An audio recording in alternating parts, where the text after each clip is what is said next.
මොකද කරන්නේ?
අන්‍යාගමික යාඥා මධ්‍යස්ථානයක් පවත්වාගෙන යනවා.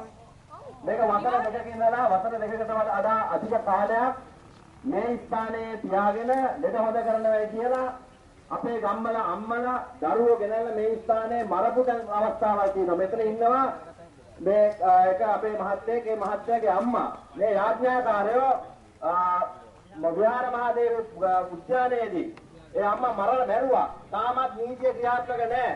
ඒ නිසා අපි ආන්නේ නීතිය ක්‍රියාත්මක කරන්න බැරි නම් අපිට සිද්ධ වෙනවා ඔබතුමන්ලට අපි පොලිසියට ගෞරවයෙන් කිව්වා කියන්නේ මේ රටේ නීතිය ආරක්ෂා කරලා දෙන්න කියලා. අපේ අතට නීතිය ගන්න ඉඩ තියන්න එපා. ඒ නිසා මේ විස්ථානයේ ඉන්න මේ පාස්ටර් කියන මැරයා මේ අපේ මිනිස්සු කීප දෙනෙකුටම තර්ජනය කළා තියෙනවා.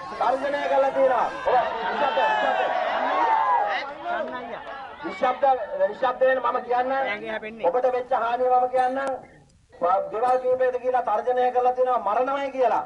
දෙපන් පෙන්නලා තර්ජනය කරලා තියෙන්නේ. ඒකට ආයුධයක් පෙන්නලා තර්ජනය කිරීම බරපතල වැරද්දක්. ඒ නිසා පොලිසියට අපි කියන්නේ මේ පාස්ටර් අත්අඩංගුවට ගන්න ඕනේ.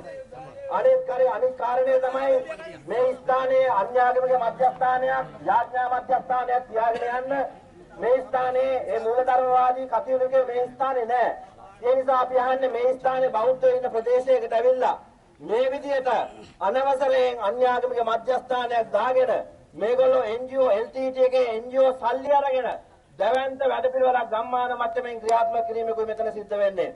ඒ නිසා අද අපි බෞද්ධ වශයෙන් හරි අසරණ වෙලා අද අපි වෙනුවෙන් කතා කරන්න කවුරුවත් නැහැ. දේශපාලකයෝ නැහැ අපිට. අපි වෙනුවෙන් කතා කරන්න මොකෙක්වත් ඉදිරිපත් වෙන්නේ නැහැ. අසරණ වෙච්ච ජාතියක් බවට පත් වෙලා එක පැත්තකින් අන්තවාදී මුස්ලිම් මූලධර්මවාදයේ ක්‍රියාත්මක වෙනවා. අනිත් පැත්තෙන් යාඥා මධ්‍යස්ථානකාරයෝ මේ හැමතැනම පාස්ටර් කාරයෝ NGO සල්ලි අරගෙන LTT සල්ලි අරගෙන මේ විදිහට දැවැන්ත සිංහල බෞද්ධයා විනාශ කිරීම වැඩපිළිවෙලක් තියෙනවා. තවත් පැත්තකින් මේ හරහා ජනිකා මඩම් ක්‍රියාත්මක කිරීමේ දැවැන්ත මෙහෙයුමක් මේවා හරහා මේවා ඇතුලෙන් ක්‍රියාත්මක වෙනවා. ඊගාවට ආරණ්‍ය සීමාවක් තියෙන්නේ. ඒ ආරණ්‍ය සීමාවට විශාල බාධාවක් මේ ස්ථානයේ බජන් දාලා මිනිසුන්ට හිරිහැර වෙන විදිහටයි මේ කටයුතු සිද්ධ කරන්නේ. අපි ශබ්ද විකාශන පර්මිට් එකක් ගන්න කිව්වොත් විශාල බාධා. හැබැයි මේ ස්ථානවල මේ නීති කඩ මේ කටයුතු සිද්ධ කරනවා. ඒ නිසා අපි ප්‍රදේශීය බාර පොලිස් ස්ථානාධිපතිතුමා හැටියට එතුමා මේ වෙලාවේදී පොරොන්දු වෙනවා. අපි මේ පාස්ටර් කියන පුද්ගලයාත් එක්ක සාකච්ඡා කරලා අපිට ලිඛිතව එතුමා ආරම්භ දෙනවා මේ ස්ථානයේ මින් මැත්තේ මේ වගේ ස්ථානයක් පවත්වාගෙන යන්නේ නැහැ කියලා. ඒ නිසා අපි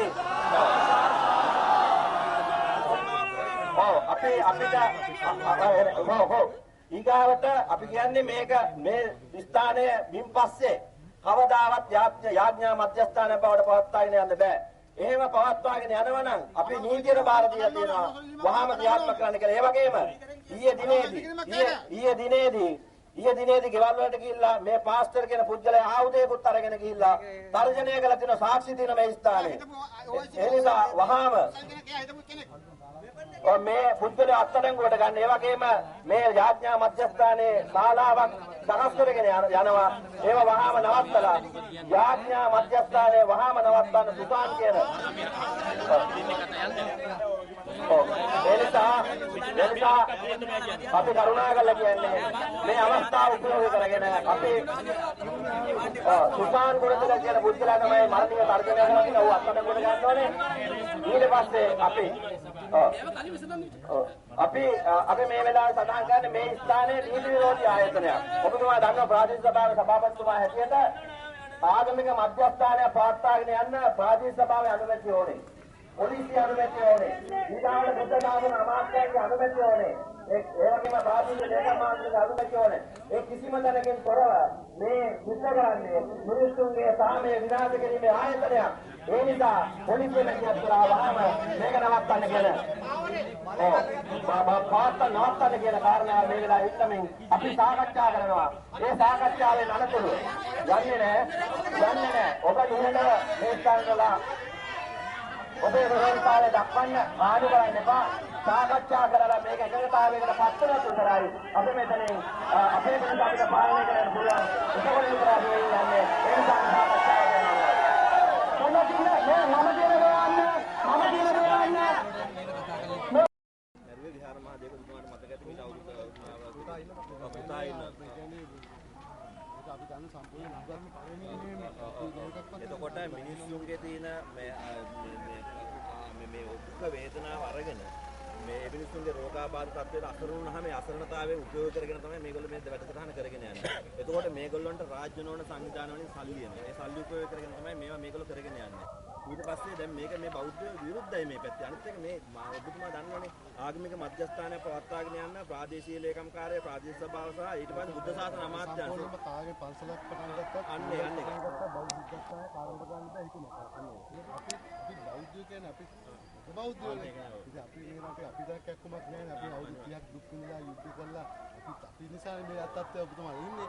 අපි කැමති හැම දෙයක්ම මම තකාණයක් ආව මට නියෝජ්‍ය පොලිසියතුමත් කියලා කතා කරන්නේ. ඒකෝ අපි මේ ප්‍රශ්නෙට උත්තර හොයනකොට මේ ආංකෝම මිනිසුන්ගේ ආකල්පයක් ඕන. මිනිසුන්ගේ පිළිගැනීමක් අවශ්‍යයි. මොනවද ඒ මොනවද බයිනවා කිසිදෙයක් බයි මම අපි ඔයගොල්ලෝ ගාමේ පොලිසියනේ අර කිසිදෙයක් බයිනවා. මට ඕනේ මේක අයින් කරන්න විතරයි මේක. මොකද මේක කිසි මේක මහත්තයනේ අනවසර ඉදිකිරීමක්. මේක පාවරේ හදාලා තියෙන්නේ. නෑ චුට්ටක් හරි. මෙතුමා කියන්නේ මෙහෙමයි. මෙතුමා කියන්නේ මම කියන්නේ මේ ඔයගොල්ලන්ගේ පොලිසියේ මේ ගාමේ පොලිසිය. ඔය හරි. අපි දරු කරනෝනේ අපි අවංකවම නීති විරෝධී කටයුත්තක් කරනවා නම් යම් වැරදි කටයුත්තක් කරනවා නම් පොලිසිය නොදැනුවත් යම් දෙයක් කරනවා නම් ඔයගොල්ලෝ අපි දැනුවත් කරනවා නම් අපි කටයුත්ත ගැන හොයා බලනවා. ඒක අනිවාර්යයෙන් හොයා බලලා ඒක රිසුවක් තීරණයක් ගන්නවා. ඒකට තමයි අපි ඉන්නේ. ඔය එවන්සත් අපි දැන් වන්නන්න ගහ මේ ඉස්රායිල් කෙනා මේ මහත්තයලා ඇවිල්ලා නැහැ මහත්තයෝ. ආයෙත් මමත් දන්නේ. වන්නන්න ගහ අහන්න බෑ. නෑ ගහලා ඇති. මමත් දන්නේ. මම ඊයේ දැනුවත්ව මම නිවාඩු කලින් අරගිලි මයියන් හරි ඕජ මහත්තයා කිව්වා.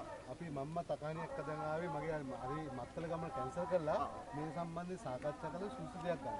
අපි මෙහෙමයි. අපි පසුතැවෙන දේවල් කරන්න ඕනේ.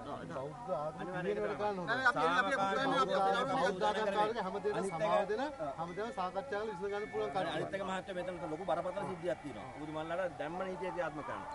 ඊයේ මේ ස්ථානයේ සුසාන් කියන පුද්ගලයෙක් පොලිසියට පුද්ගලයෙක් එස්ఐ කෙනෙක් මෙයා ඇවිල්ලා ආයුධ අරගෙන ඇවිල්ලා ආයුධයක් අරගෙන ඇවිල්ලා ගෙවල් වලට ගිහලා තර්ජනය කරලා තියෙනවා. මම 5ක් 6ක් මරලා තියෙන්නේ. මට තව 10ක් 15ක් මරණ කෙච්චර ප්‍රශ්නයක් නෙමෙයි. මේක තර්ජනය. මේ මිනිස්සු ඉන්නවා. ආයුධ පුරුදුයි. පැමිණිලි ගන්නවා. පැමිණිලිට මට බාර දෙන්න. හරිද? ඒ සම්බන්ධව අපි විමර්ශනයක් කරනවා. එහෙම ආයුධ භාවිත ඒක වෙනම නීති අනුකූල කටයුත්තක් කරනවා. අපිට පැමිණිලි දෙන්න ඒ පැමිණිලි වෙච්ච කට්ටිය ගෙවල් වල මට ඉදිරිපත් කරන ඒ සම්බන්ධයෙන් පරිස්සම් නොපැවතුනොත්